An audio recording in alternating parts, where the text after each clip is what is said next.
Hello students, in this video we'll discuss chapter number 13, India after independence. Students, in chapter 12 we have discussed thoroughly that various problems were there which need to be addressed quickly. जैसे कि पहली problem थी to nation theory एक problem थी, वो solve हो गई, India और पाकिस्तान बन गया। पर इन पाकिस्तान से बहुत सारे रिफ्यूजी इंडिया में आ गए जिनको खाना देना, एजुकेशन देना, घर देना, जॉब्स देना, सब किसको करना था? इंडियन गवर्नमेंट को करना था। फिर हमारे पास कोई कॉन्स्टिट्यूशन नहीं था तो हमें अपनी कंट्री के लिए कॉन्स्टिट्यूशन बनाना था। इसके बाद हमारा एग्रीकल्चर सेक्टर सफिशिएंट नहीं था, हम फूड इंपोर्टर थे तो हमें फूड सेल्फ सफिशिएंट बनना था, फूड में वो काम करना था।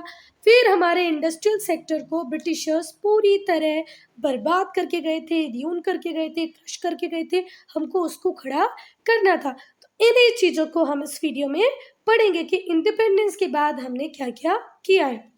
ठीक है, तो कॉन्स्टिट्यूशन बनाया, कॉन्स्टिट्यूशन बन के रेडी हो गया था 26 नवंबर 1949 को। पर पंडित जवाहरलाल नेहरू जो कॉन्स्टिट्यूशन बनने की डेट थी उसको किसी इवेंट के साथ लिंक करना चाहते थे। वो इवेंट था 1930 का 26 जनवरी, पूर्ण स्वराज वाला दिन। ठीक है, तो उन्होंने कॉन्स्टिट्यूशन को 1-2 महीने होल्ड पे रखा और कहा कि इसको हम एनेक्ट फोर्स में कब से ही लाएंगे? 26 जनवरी। ऐसा क्यों? क्योंकि 1930 में उन्होंने डिक्लेयर कर दिया था लाहौर सेशन में पूर्ण स्वराज, जिसकी डेट रखी गई थी 26 जनवरी। अब इंडिपेंडेंस तो हमको मिल गई 15 अगस्त को। इस दिन को तो हम इंडिपेंडेंस डे की तरह नहीं मना सकते थे, अगस्त और जनवरी में बहुत डिफरेंस था। तो हमने सोचा इस दिन को मेमोराइज कर सकते हैं कॉन्स्टिट्यूशन रिपब्लिक के साथ। ठीक है, 26 जनवरी 1950 को हमारा कॉन्स्टिट्यूशन, इंडिपेंडेंट इंडिया का कॉन्स्टिट्यूशन फोर्स में आ गया। इंडिया एक सोवरेन डेमोक्रेटिक रिपब्लिक कंट्री बन गया। अब भारी भारी वर्ड, पहले हम लोग देखेंगे रिपब्लिक। रिपब्लिक का मीनिंग क्या होता है बच्चा? जब आपकी कंट्री की जो हाईएस्ट पोजीशन हो, हमारी कंट्री में क्या है? प्रेसिडेंट। अगर वो पोजीशन इलेक्टेड है तो आप कौन सी कंट्री हो? रिपब्लिक। ठीक है बात, तो हमारा प्रेसिडेंट इलेक्टेड होता है तो हम कौन सी कंट्री बन गए? रिपब्लिक। डेमोक्रेटिक मतलब जो आपकी कंट्री को गवर्न करने के लिए आपने जो बॉडी बनाई है, जिसे आप गवर्नमेंट कहते हो, वो अगर इलेक्टेड है तो आप कौन सी कंट्री? डेमोक्रेटिक। तो हम सब वोट देते हैं अपनी सरकार बनाने के लिए, तो हम क्या बन गए? एक डेमोक्रेटिक कंट्री बन गए। फिर सोवरेन, सोवरेन का मतलब होता है बच्चा no external control on the internal matters of country. हमारी कंट्री के जो इंटरनल मैटर्स है उस पे कोई बाहर की कंट्री कुछ नहीं बोलेगी, इसको क्या बोलते हैं? सोवरेन। तो भाई 26 जनवरी 1950 के बाद हम एक सोवरेन कंट्री बन गए। अब यूएसए, रशिया हमारे इंटरनल मैटर्स में नहीं बोलेंगे। डेमोक्रेटिक चुनी हुई सरकार होगी। रिपब्लिक जो सर्वोच्च, जो हाईएस्ट पोस्ट होगी वो इलेक्टेड होगी, प्रेसिडेंट इलेक्टेड होता है। क्लियर है बात? तो हम बन गए सोवरेन डेमोक्रेटिक रिपब्लिक कंट्री। और पहले प्रेसिडेंट बने हमारे डॉक्टर राजेंद्र प्रसाद और वाइस प्रेसिडेंट बने सर्वपल्ली राधाकृष्णन। वाइस प्रेसिडेंट कौन बने? डॉक्टर सर्वपल्ली राधाकृष्णन। ठीक है बात, प्रेसिडेंट कौन बने? डॉक्टर राजेंद्र प्रसाद।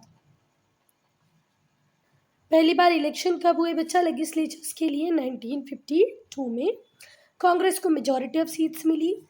ठीक है, और क्योंकि कांग्रेस जीती तो गवर्नमेंट कौन बनाएगी? कांग्रेस। ठीक है, और हमारे Pandit Jawaharlal Nehru first prime minister बने। पहला इलेक्शन कब हुआ इंडिया में इंडिपेंडेंस के बाद? 1952 में। कांग्रेस को क्या मिल गई? मेजॉरिटी। तो पीएम कौन बन गए? Jawaharlal Nehru. Indian democracy, Indian democracy के कुछ इंपॉर्टेंट फीचर्स है। पहला, यूनिवर्सल एडल्ट फ्रेंचाइज। आई बात समझ में बच्चा? यूनिवर्सल एडल्ट फ्रेंचाइज का मतलब एक एज आप डिसाइड कर देते हो, अगर उस एज का हर व्यक्ति वोट देता है, caste, colour, creed, rich, poor, ठीक है, इस डिफरेंस को हटा के अगर हर व्यक्ति को आप वोट डालने का राइट देते हो, इमटेरियल उसकी कास्ट क्या, उसकी क्रीड क्या है, वो रिच है, पुअर है, तो इसी को क्या बोलते हैं? Universal adult franchise. ये एज इंडिया में सबसे पहले थी 21 ईयर, फिर इसको कम करके कितना कर दिया गया? 18 ईयर। ठीक है, पहले यूनिवर्सल एडल्ट फ्रेंचाइज किसको मिला था? वो हर व्यक्ति जो 21 ईयर का है। बाद में इसको कम करके क्या कर दिया गया, 18 ईयर्स। ठीक है बेटा, एक बात है जो आप लोगों को जानना जरूरी है। Pandit Jawaharlal Nehru, Mahatma Gandhi, Motilal Nehru, father of Pandit Jawaharlal Nehru, CR Das, इन सबका कहना था कि जिस दिन हम आज़ाद होंगे, हम दूसरी कंट्रीज की तरह नहीं करेंगे कि औरतों को वोटिंग राइट नहीं दें, सिर्फ जिनके पास प्रॉपर्टी है उन्हें वोटिंग राइट दें, हम सबको वोटिंग राइट दे देंगे। इसी को क्या बोलते हैं, यूनिवर्सल एडल्ट फ्रेंचाइज। तो एक रिमार्केबल फीचर था बेटा इंडिया का कि जिस दिन आज़ाद हुए उस दिन के बाद हमने बोल दिया कि जब भी पहला इलेक्शन होगा सब लोग वोट देंगे। ठीक है, किसी को हम वोट डालने से रोकेंगे नहीं, बस एक एज का क्राइटेरिया था और उस टाइम वो एज थी 21। आई बात समझ में। और बेटा पंडित जवाहरलाल नेहरू क्योंकि PM थे, उनकी इस बात से पूरी दुनिया उनके ऊपर हंस रही थी। आपके यहाँ इतनी ज़्यादा इलिटरेसी है, इतनी ज़्यादा पावर्टी है, और आप इतनी बड़ी कंट्री में इलेक्शन कराना चाहते हैं, wastage of money, your people is not able to give a vote properly because they are illiterate। तरह तरह की बात पूरे वर्ल्ड में हो रही थी, पर जवाहरलाल नेहरू अपनी बात से हटे नहीं और यूनिवर्सल एडल्ट फ्रेंचाइज के बेसिस पे हमारे इलेक्शन कंडक्ट करवाए गए। एक रिमार्केबल फीचर है इंडियन डेमोक्रेसी का कि हमने बिगिनिंग से ही कॉन्स्टिट्यूशन में लिख दिया कि भाई हम यूनिवर्सल एडल्ट फ्रेंचाइज के अकॉर्डिंग ही इलेक्शंस करवाएंगे, जिससे कि वो सारे व्यक्ति जो वोटिंग एज में आ रहे हैं, भले उनकी कास्ट कोई भी हो, धर्म कोई भी हो, वेल्थ हो ना हो, सेक्स मेल हो फीमेल हो, सबको हम वोटिंग राइट दे देंगे। बहुत सारी कंट्री जो कि डेमोक्रेटिक कहलाती थी, जैसे UK और USA, इन्होंने अपने कुछ सेक्शंस को वोटिंग राइट नहीं दिए थे। USA और UK तो बहुत पीछे है बेटा विमेन वोटिंग राइट में। USA 1776 में आज़ाद हो गया था और वोटिंग राइट इसने 20th सेंचुरी में दिए हैं वीमेन को। UK 1707 में एक यूनियन बन गया, 1801 में एक बड़ा यूनियन बन गया, फिर भी इन्होंने वोटिंग राइट कब दिए, 20th सेंचुरी में। आई बात समझ में। तो हमें प्राउड होना चाहिए कि जिस दिन हम आज़ाद हुए उसी दिन हमने वोटिंग राइट वीमेन को दे दिए, और हमने भी वोटिंग राइट कब दिए, 20th सेंचुरी में ही। कब दे दिए थे बेटा, हमने 1947 में। सेंचुरीज पीछे चलती हैं तो 1947 वाले टाइम को हम क्या बोलेंगे, 20th सेंचुरी। ठीक हुई बात। इन्होंने 1920 और 1928 में वोटिंग राइट दिए थे अपनी वीमेन को, एक ने 1920, दूसरे ने 1928। और ऐसा नहीं खुद से दे दिए प्यार से, नहीं, पुअर्स ने, वीमेन ने बहुत स्ट्रगल किया, उसके बाद उन्हें वोटिंग राइट दिए। किसने, UK और USA। Second, secularism. ठीक है, इंडिया बेटा वो कंट्री है जहाँ पर बहुत सारे रिलीजन्स हैं। ठीक है, हिंदुइज्म है, जुडाइज्म है, फिर बुद्धिज्म है, जैनिज्म है और इस्लाम है ना, जैन्स हैं, ज़ोरास्ट्रियंस हैं, बहुत सारे लोग हैं बेटा। तो किसी एक रिलीजन को नेशनल रिलीजन बना लेना अच्छा नहीं होता। दूसरे लोगों को लगता है भाई हमारे रिलीजन की तो कोई वैल्यू नहीं है, इसीलिए हमने सेक्युलरिज्म के प्रिंसिपल को अडॉप्ट किया। India is a country of many religion, India में बहुत सारे धर्म हैं। इंडिया ने सेक्युलरिज्म को एक्सेप्ट किया है बेसिक प्रिंसिपल की तरह। कॉन्स्टिट्यूशन में हमने बेसिक प्रिंसिपल में सेक्युलरिज्म को एक्सेप्ट किया है कि हमारे इंडिया में रिलीजन तो बहुत होंगे पर कोई स्टेट रिलीजन नहीं होगा। कंट्री के अंदर धर्म बहुत सारे होंगे पर कंट्री का कोई धर्म नहीं होगा। जैसे Pakistan is an Islamic nation, नाम Pakistan is an Islamic nation, Pakistan मतलब इस्लामिक नेशन। किसका कंट्री है, इस्लाम, मुस्लिम्स का। हमने ऐसा कुछ नहीं बोला। कितनी भी कम्युनिटी हमारे यहाँ आके रहे, कंट्री सबकी है, किसी एक की नहीं है। All religious groups including Hindus, Muslims, Christians, Buddhist, Jain, Sikh, बायार, ज़ोरास्ट्रियंस, और सारे रिलीजन के लोगों को हमने सेम ही फंडामेंटल राइट दिए। सारे धर्मों को एक ही तरह माना है। One of this right is right to freedom of religion. आप क्रिश्चियन हैं, आप अपनी तरीके से पूजा करें, चर्च जाएं, बुद्धिस्ट है आप मंक बन जाएं, आपके जो भी रिचुअल्स है आप उसको अपनी तरीके से करें, आपको कोई रोकेगा नहीं। देन इक्वालिटी बिफोर लॉ, हम सारे इंडिया के सिटीजन्स इक्वल हैं, अबाइड है विथ सेम लॉज, सबके लिए एक जैसे ही नियम कानून है, भले आपकी कास्ट, आपका रिलीजन, वेल्थ, सेक्स कुछ भी हो, मेल हो फीमेल हो, रिच हो पुअर हो, हिंदू हो मुस्लिम हो, राजपूत हो ब्राह्मण हो, सब के लिए जो नियम है, लॉस है, वो सेम है। ठीक है, equal rights have to obey the same laws, सारे लोगों के लिए सेम लॉज होंगे। जो गवर्नमेंट है वो इक्वल अपॉर्चुनिटीज देती है एजुकेशन में, एम्प्लॉयमेंट में। जितनी भी पब्लिक प्लेसेस हैं, भले वो पार्क हो, पुलिस स्टेशन हो, रेलवे स्टेशन हो, बीचेस हो, हर जगह हम लोग जा सकते हैं, उसमें कोई डिस्क्रिमिनेशन नहीं है। भले आपकी caste, religion, wealth, sex different हो, पर आप सबको पब्लिक प्लेसेस का पूरा एक्सेस मिलेगा। ठीक है, पहले हम लोगों ने देखा था कि अनटचेबल्स को हर जगह जाने का एक्सेस नहीं था। ठीक है, वो जो कुआं सबके लिए होता था, उससे पानी नहीं ले सकते थे। ठीक है, कॉमनवेल्थ को वो टच नहीं कर सकते थे। इस डिस्क्रिमिनेशन को एंड कर दिया गया है और इसे अब इलीगल बता दिया गया है। ठीक है बात, अब अनटचेबल्स भी टेम्पल्स में, गार्डन्स में, ट्रेन्स में, बसेस में, हर जगह ट्रेवल कर सकते हैं।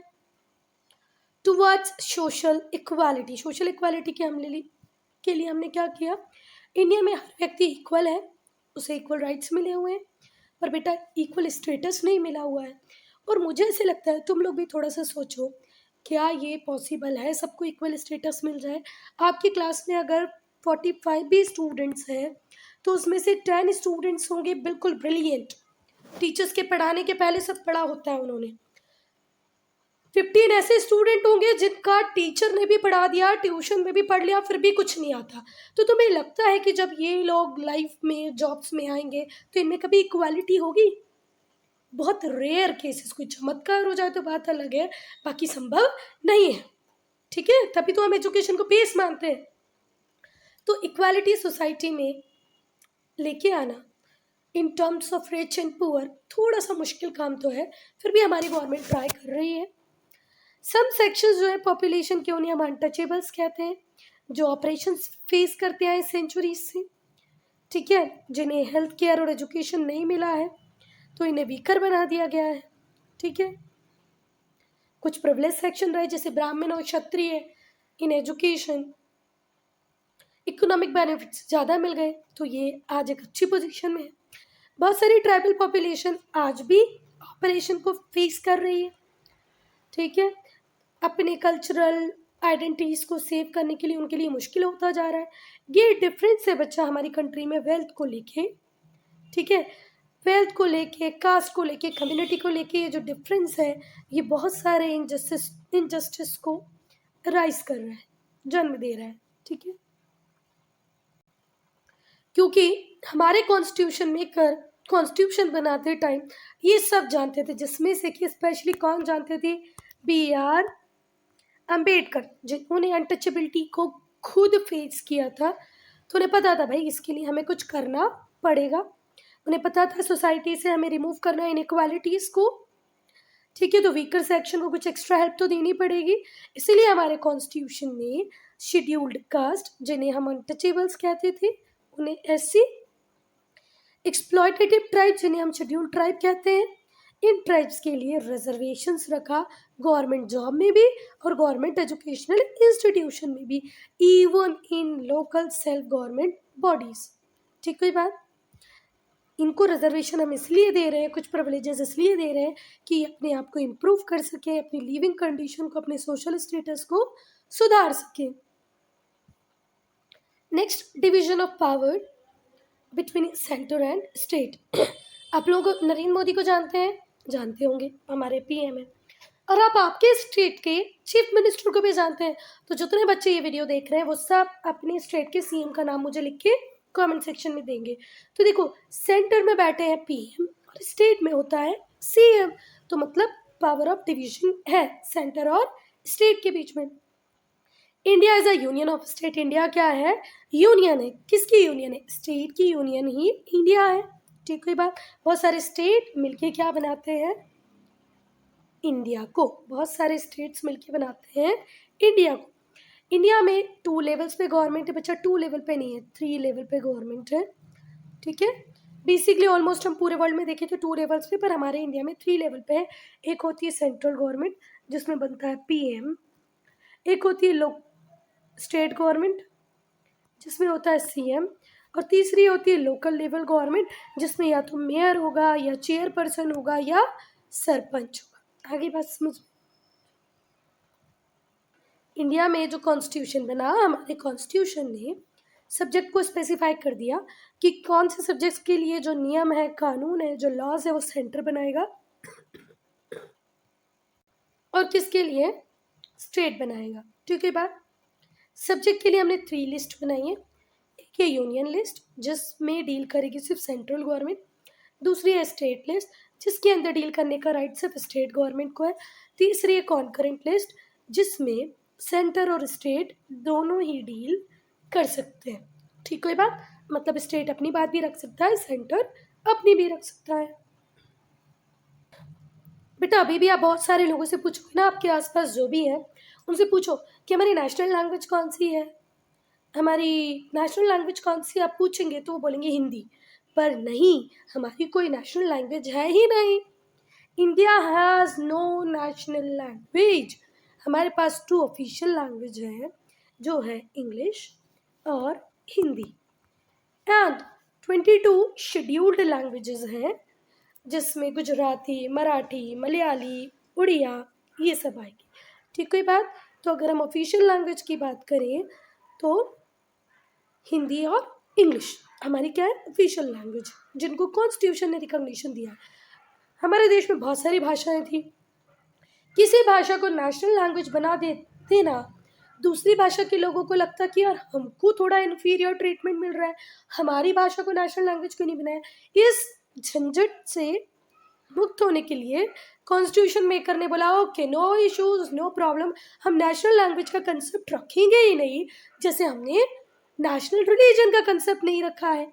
चलो नेशनल लैंग्वेज नहीं है, हिंदी और इंग्लिश हमारी ऑफिशियल लैंग्वेज है। ठीक है।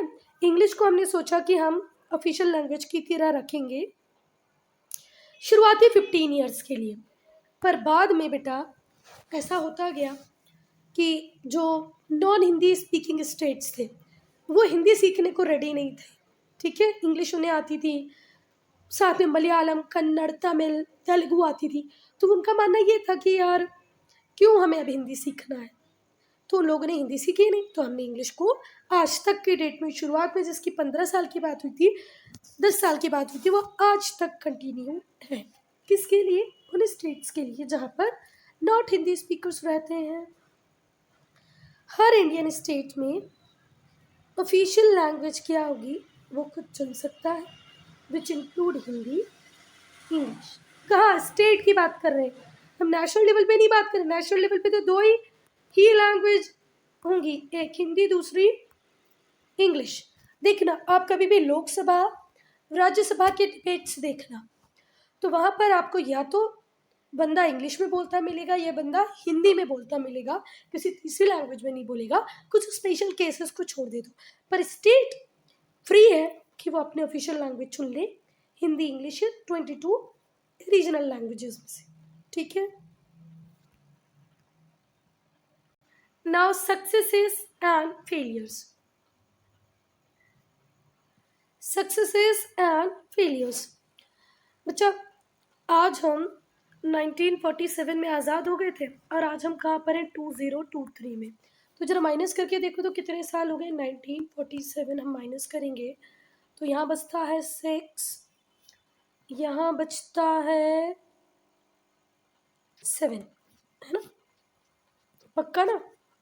7 6 13, 7 4 76 ईयर हो गए हैं हमें आज़ाद हुए। ठीक है। और अगर 1950 में हमारा कॉन्स्टिट्यूशन बन के रेडी हो गया है तो 3 साल और कम कर लें हम, 74th ईयर हमें चल रहा है किसका, रिपब्लिक का। तो इसमें क्या अच्छा हमारी कंट्री ने किया, कहाँ हम पीछे रह गए, अब हम वो पढ़ेंगे।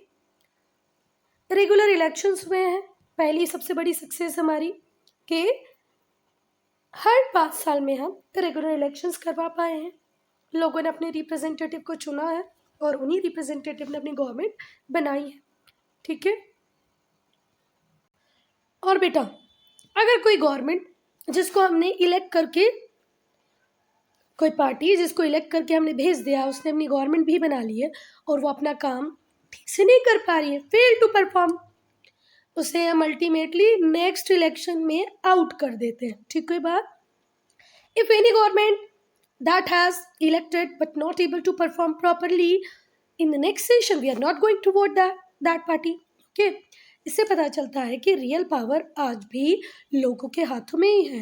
ठीक है, जो कि बेसिक रिक्वायरमेंट है डेमोक्रेसी की। हमारी पड़ोसी कंट्री नेपाल तो छोड़ ही दो, वहाँ पे भी ऐसे कुछ चलता रहता है, कभी मोनार्की, कभी डिक्टेटरशिप, फिर कभी कोई इलेक्टेड लीडर्स आ जाते हैं, वो भी छोड़ दो। पर पाकिस्तान में तो बहुत फ्रिक्वेंटली होता है। नवाज शरीफ, ठीक है ना, इलेक्टेड लीडर थे, पर मेजर जो कंट्रोलिंग पावर थी वो मिलिट्री के पास थी। ठीक है, फिर परवेज मुशर्रफ तो एक मिलिट्री हेड थे, जिन्होंने तो इलेक्टेड गवर्नमेंट को ही साइडलाइन कर दिया। ऐसे ही वहाँ पर हमेशा होता आया है कि इलेक्टेड गवर्नमेंट को साइडलाइन कर देती है मिलिट्री। एक और डायरेक्टिव प्रिंसिपल था हमारे कॉन्स्टिट्यूशन में कि हमें डेमोक्रेसी को ग्रास रूट लेवल तक, छोटी छोटी सिटीज़, छोटे छोटे कॉलोनी, विलेजेस तक लेके जाना था। वो भी हमने कर दिखाया with the introduction of 3 tier of government. Third tier of government, that is called local level government. और 1992 में हमने 73rd एंड 74th अमेंडमेंट किया। अमेंडमेंट करना मतलब सुधार करना, हमारे कॉन्स्टिट्यूशन को अल्टर किया, चेंज किया। और 73rd और 74 अमेंडमेंट के अकॉर्डिंग 1992 में, नॉट इन 1993, 1992, मैंने 3 गलती से लिख दिया था। 1992 में हमारी गवर्नमेंट ने 73rd और 74th अमेंडमेंट किया। 73rd के अंदर पंचायती राज एस्टेब्लिश किया और 74th के अंदर म्यूनसिपालिटी, म्यूनिसिपल कॉरपोरेशन को। थर्ड टियर गांव में होगा तो पंचायती राज और शहरों में होगा तो म्यूनसिपालिटी और म्यूनिसिपल कॉरपोरेशन। तो ये पहले डायरेक्टिव प्रिंसिपल था, पर अब नहीं है। अब तो राइट्स के अंदर ही आ गया है कि भैया हर विलेज में विलेज पंचायत होगी, हर शहर में म्युनिसिपल कॉर्पोरेशन होगा, रेगुलर इलेक्शंस होंगे। चलो, हमारे कॉन्स्टिट्यूशन ने पंचायत को फॉर्म करने का गोल रखा था, जो अब सक्सेसफुली अचीव कर लिया है। पंचायत रूरल एरियाज में कंपलसरी होंगी, उनके लिए इलेक्शंस कंपलसरी होंगे और इनका काम होगा डेमोक्रेसी को ग्रास रूट लेवल तक पहुंचाना।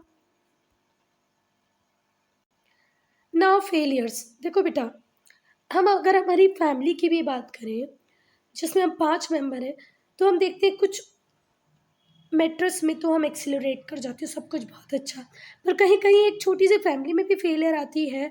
तो हम तो एक इतनी बड़ी कंट्री है, 7th largest in area, 2nd largest in population, तो प्रॉब्लम्स और फेलियर्स तो होंगी। बट ऑब्वियसली बात है, डिस्पाइट सक्सेस तो हो रहे हैं, पर भी इंडियन डेमोक्रेसी की कुछ प्रॉब्लम है। पहली प्रॉब्लम है कि बहुत पैसा हम वेस्ट करते हैं, हमारी पार्टीज वेस्ट करती हैं इलेक्शन को विन करने के लिए, जिससे करप्शन बढ़ जाता है।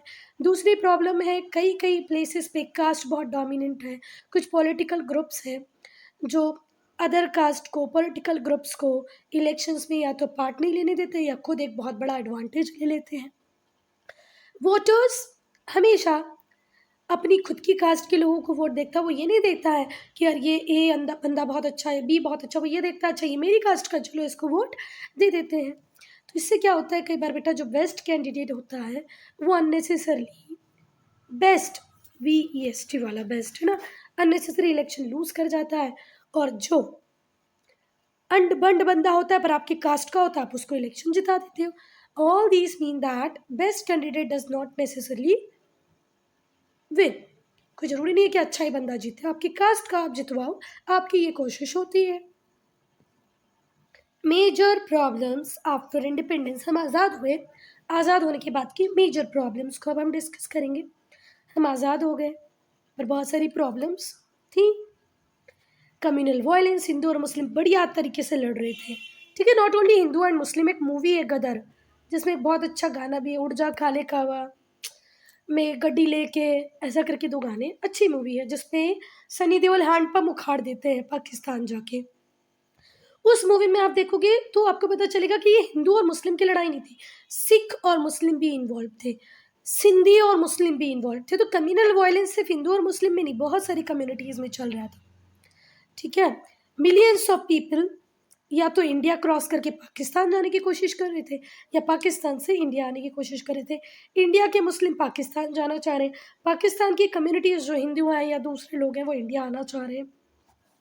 जो इंडियन गवर्नमेंट थी उसको इमीडिएटली कुछ करना था उन लोगों के लिए जो पाकिस्तान में अपनी घर ज़मीनें छोड़कर आए थे, ठीक है। टेम्परली उन्हें सेटल किया गया रेफ्यूजी कैंप में और फिर उनके लिए कॉलोनीज़ बना दी गई। पर कॉलोनीज़ एक दिन में बनाना 8 मिलियन, बेटा 8 मिलियन रेफ्यूजीज़ थे, इतने सारे लोगों को क्या आप लोगों को लगता है कि खाना देना, घर देना, स्कूल देना, जॉब्स देना आसान था? बिल्कुल भी आसान नहीं था, पर हमारी इंडियन गवर्नमेंट को करना था और उन्होंने किया ही। एक प्रॉब्लम और ब्रिटिशर्स छोड़ के गए थे, वो प्रॉब्लम थी princely state. Approximately 500 princely state थे उस टाइम में। उनको ब्रिटिश गवर्नमेंट बोल के गई थी कि आपकी इच्छा है तो आप इंडिया में मिल जाओ, आपकी इच्छा है तो आप पाकिस्तान में मिल जाओ, ठीक है। अब कुछ लोग मूर्ख होते ही हैं, हमारे यहाँ भी थे कुछ प्रिंसली स्टेट के राजा, हैदराबाद, जूनागढ़, कश्मीर, बड़े ही पगले लोग जिनको समझ ही नहीं आ रहा था इंडिया में जाएं, पाकिस्तान में रहें, कहाँ जोग्राफिकल प्रॉक्सिमिटी मिलती है, मूर्ख जैसी बात ये लोग कर रहे थे। पर ठीक है, देखते हैं। इस प्रॉब्लम का सोल्यूशन निकालने के लिए सबसे ज़्यादा काम किया है किसने? Iron man of India Vallabh भाई पटेल, ठीक है, जिनको बहुत बड़ा स्टैचू गुजरात में बना है। क्योंकि आज जो इंडिया का मैप देखते हो, इतना एसोसिएट, इतना बड़ा जो मैप है वो बिकॉज ऑफ वल्लभ भाई पटेल ही है। बहुत ट्राई किया उन्होंने मैक्सिमम प्रिंसली स्टेट्स को इंडिया में मिलाने के लिए। Though most of the princely state within British India had signed instrument of accession, किसी भी स्टेट को जब इंडिया में मिलना था तो उसको पहले क्या साइन करना था? इंस्ट्रूमेंट ऑफ एक्सेशन, कि भाई हम चाहते हैं डोमिनियन ऑफ इंडिया को ज्वाइन करना। कब साइन कर दिया? 15 अगस्त 1947। पर कुछ गधे, मैंने बोला ना, जो थे वो तो थे ही थे। चलो, instrument of accession maximum princely state 15 अगस्त 1947 तक साइन कर चुके थे, पर हैदराबाद, जूनागढ़, कश्मीर डिसाइड ही नहीं कर पा रहे थे कि करना क्या है। There were also some small territories in India which still remained under French and Portuguese control. जो हमारा गोवा था वो किसके कंट्रोल में था बच्चा? पोर्तुगीज। और फ्रेंच के कंट्रोल में था पुदुचेरी और पौंडीचेरी। पहले पौंडीचेरी बोलते थे, अब पुदुचेरी बोलते हैं। किसके कंट्रोल में था? फ्रेंच। गोवा किसके कंट्रोल में था? पोर्तुगीज। तो इनको भी आज़ाद कराना है, गोवा को पोर्तुगीज से, पौंडीचेरी को फ्रेंच से, हैदराबाद, जूनागढ़, कश्मीर की प्रॉब्लम को भी सॉल्व करना है। और इसको बहुत ही इफेक्टिवली, एफिशिएंटली सॉल्व किया सरदार वल्लभ भाई पटेल ने। इसीलिए हम उन्हें आयरन मैन ऑफ इंडिया कहते हैं। इंडियन गवर्नमेंट को इन इनोरामाउस चैलेंजेस से लड़ने के लिए बहुत सारी पॉलिसीज बनानी थी, उन्हें अडॉप्ट करना था। और हम तो एक न्यू बॉर्न कंट्री थी। Integration and reorganisation of state, पहले तो इंटीग्रेट करना है, सबको अपने में मिलाना है, फिर स्टेट को रीऑर्गेनाइज करना है। Absorption of Kashmir, Junagadh, Hyderabad. जो महाराजा थे कश्मीर के, उन्होंने इंस्ट्रूमेंट ऑफ एक्सेशन साइन किया आफ्टर पाकिस्तानी इन्वेडर। पहले वल्लभ भाई पटेल उनसे 2-3 बार बात करने की कोशिश कर रहे थे, पर कभी पेट दुख रहा, कभी सर दुख रहा, कभी कोई बहाना करके इन्होंने वल्लभ भाई पटेल से बात नहीं की। फाइनली जब पाकिस्तान के कबीलाई हमले होने लगे कश्मीर के ऊपर, तब इनको समझ में आया यार इंडिया के साथ मिलना ही अच्छा है। और फिर पाकिस्तानी इन्वेडर्स जब कश्मीर में एंटर हो गए अक्टूबर 1947 में, तब इंडिया ने ट्रूप्स भेजे। India then sent troops to drive out the invaders. Pakistani invaders को कश्मीर से बाहर निकालने के लिए इंडिया ने ट्रूप्स भेजे। कब? अक्टूबर 1947 में, जब जाके पहले गधे जो कि थे महाराजा ऑफ कश्मीर, उन्होंने साइन किया। सेकेंड, 1948 में जो जूनागढ़ के लोग थे उन्होंने भी फेवर में वोट किया इंडिया के कि हम इंडिया में मिलना चाहते हैं। फिर इंडियन ट्रूप्स की हेल्प से हैदराबाद को भी हमारी कंट्री में मिला लिया गया। जूनागढ़ के लोग तो खुद आगे वोट करके कि हमें इंडिया में जाना है, पर हैदराबाद जो नवाब थे, इसका एक वीडियो भी यूट्यूब में अवेलेबल है, मैं चाहूँगी कि आप सब लोग देखें। वो बोलते हैं ना, नाट्य के रूपांतरण ड्रामेटिक करके बनाया जाता है, जरूर देखना। तो जो हैदराबाद के नवाब थे, ज़्यादा इतरा रहे थे, बोल रहे थे नहीं नहीं हम तो इंडिपेंडेंट कंट्री रहेंगे, ये वो। पर फिर ट्रूप्स की हेल्प से हैदराबाद को भी हमने एब्जॉर्ब कर लिया। Now creation of Andhra. Andhra Pradesh पहला स्टेट था बेटा जो लैंग्वेज के बेसिस पे बना। इंडिया में बहुत सारी लिंग्विस्टिक कम्युनिटीज़ थी, ठीक है, डिफरेंट डिफरेंट लैंग्वेजेस बोलने वाले लोग भी थे। तो एक पर्टिकुलर एरिया में एक लैंग्वेज वाले बोलने वाले लोग भी थे। जो नेशनल मूवमेंट चल रहा था, और इवन कांग्रेस खुद 1920 में प्रॉमिस कर रही थी नेशनल मूवमेंट में। देखो, अगर मैं किसी नेशनल मूवमेंट में पार्ट ले रही हूँ अपनी भाषा बोलने वाले लोगों के साथ, तो मेरी इच्छा थी कि उन्हें हमारे लिए एक स्टेट बन जाए। फिर इसी टाइम में कांग्रेस भी प्रॉमिस कर रही थी सबको कि once we got independence will divide India on the basis of language only, भाषा के आधार पर ही हम डिवीजन कर देंगे।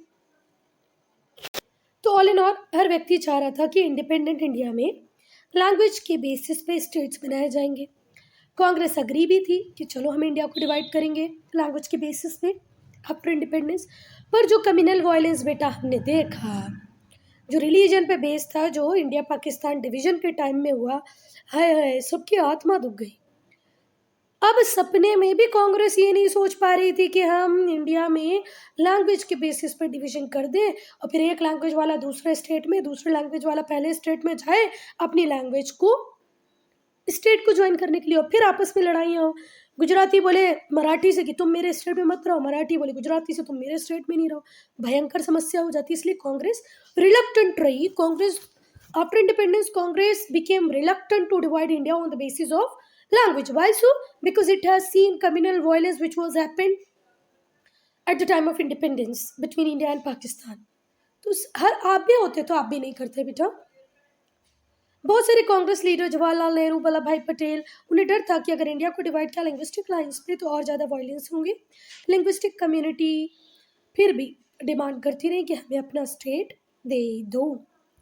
स्ट्रॉन्गेस्ट डिमांड आई तेलुगु स्पीकिंग स्टेट, जो कि पहले फॉर्मर मद्रास प्रेसिडेंसी का पार्ट था। उधर पे एक लोग थे तेलुगु स्पीकिंग लोग, वो बोल रहे थे कि हमें तेलुगु भाषा पे आधारित राज्य बना के दे दो। जब कांग्रेस ने रिलक्टेंस दिखाई कि भाई हम नहीं पूरी करेंगे आपकी डिमांड, तो एगिटेशन स्टार्ट हो गए इस कैंपेन में। और 52 में वो भी हो रहे थे इलेक्शंस, तो जितनी जगह नेहरू जी जा रहे थे उन्हें प्रोटेस्टर्स ब्लैक फ्लैग से स्वागत कर रहे थे और एंटी कांग्रेस स्लोगन बोल रहे थे, जैसे कांग्रेस हाय हाय, पहले प्रॉमिस किया आप डिवाइड नहीं कर रहे, कैसी कांग्रेस है। हर जगह नेहरू को ब्लैक फ्लैग झेलनी पड़ रहे थे। इलेक्शन में 1952 में the Congress fared badly in the region, और इस रीजन में कांग्रेस को अच्छे वोट्स भी नहीं मिले। इसी टाइम में पोटी श्रीरामुलु एक गांधीयन थे, क्या नाम था, पोटी श्रीरामुलु। देखो कितना अच्छा नाम है, अच्छा नाम नहीं है, मतलब पोटी तो है ही है, ये तो आपका गंदा दिमाग जाएगा ही, उसको छोड़ दो। श्रीरामुलु एक गांधीयन लीडर थे। इन्होंने भी बोला कि भाई तेलुगु स्टेट बनना चाहिए, और ये भूख हड़ताल पर बैठ गए और ऐसे बैठे फास्ट पे कि जब तक इनकी डेथ नहीं होगी फास्ट करते रहे। अब बेटा जब तक ये फास्ट कर रहे थे तब तक तो इनके साथ इतना मेजर सपोर्ट नहीं था, पर डेथ के बाद सबकी सहानुभूति इनके साथ आई और वाइड स्प्रेड अनरेस्ट चालू हो गया। श्रीरामुलु की जब डेथ होती है 15 दिसंबर 1952 में, आफ्टर फास्टिंग ऑफ 58 डेज, ये सिचुएशन कंट्रोल की बाहर हो जाती है। भाई हमारे नेता की डेथ हो जाती है, एक स्टेट बनाने के लिए कांग्रेस कितनी रिलक्टेंट होती जा रही है कि वो इस बात का भी ध्यान नहीं रख रही। तो अब कांग्रेस ने फोर्स में आके, मतलब लोगों के दबाव में आके सेपरेट स्टेट बना दिया तेलुगु स्पीकिंग कम्युनिटी के लिए। ये स्टेट आया अक्टूबर 1953 में। पहला स्टेट जो लैंग्वेज के बेसिस पे बना वो था आंध्र प्रदेश, अक्टूबर 1953। Student, I'm ending this video here only. If you have any doubt, any problem, do write in comment section. We'll discuss absorption of French and Portuguese colony in part 2.